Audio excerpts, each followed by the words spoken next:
and I help couples who are best friends who have friend zoned each other take their sex life from fuck no to fuck yes sex. And today I am answering questions from my Dinner with a Sex Therapist event. So if you've never been to the event before, I offer events for groups. I host my own event, Dinner with a Sex Therapist, where really we just have a casual, comfortable conversation. And basically, we're working on changing the relationship you have to sex. So the question today is, what's the strangest kink you have ever heard of? I always find that an interesting question because, of course, as a sex therapist, people want to know, what does she know? What has she seen? What has she heard? And the reality is, I mean, I have heard of some different kinks, but I think before answering that question, I think it's an important thing for you all to understand where kinks come from and why people are drawn to kinky things.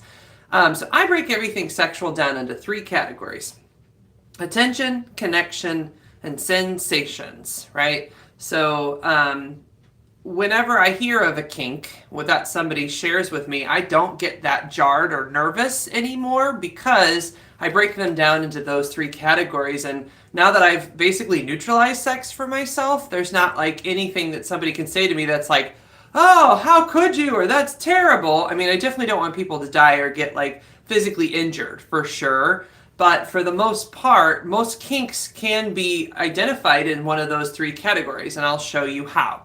So the most recent fad one that I've heard of is people wearing diapers, like the daddy dom, where somebody's wearing diapers and the other person is kind of like the caretaker, almost in a parent role. But let's break that down using my structure: attention, connection, sensation. So if you think of sex, any form of intimate act, as giving and receiving attention, then okay, well, a couple that's doing that like parent and diaper thing is giving and receiving attention. And for the person who wants to be in the baby role or in the diaper wearing role, they want to receive caretaking and supportive attention from somebody who is in a caregiver role. For the person who wants to be in that more parenting role, they like the idea of being in a caregiver space. So they're giving and receiving attention in a way that works for them. So that's attention. Connection.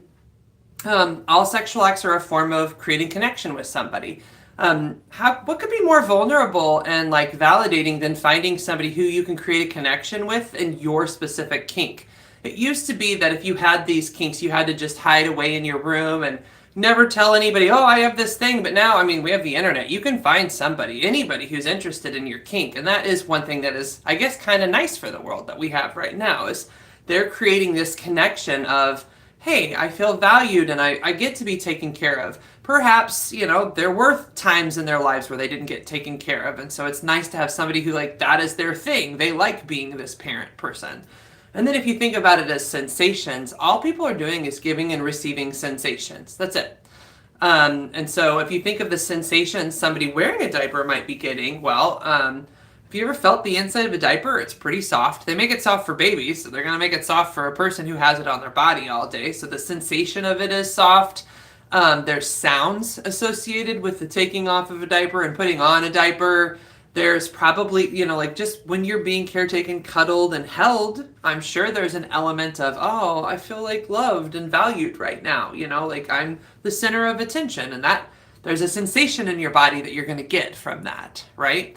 And so that's if you're receiving those sensations and giving those sensations, if you're the kind of person who loves to caretake and you get value out of giving something to somebody that you are interested in or they're interested in. So some people, the reason they're sexual or doing a sexual thing isn't always for their joy, but it's for their partner's joy, to give them something to be proud of or appreciative of.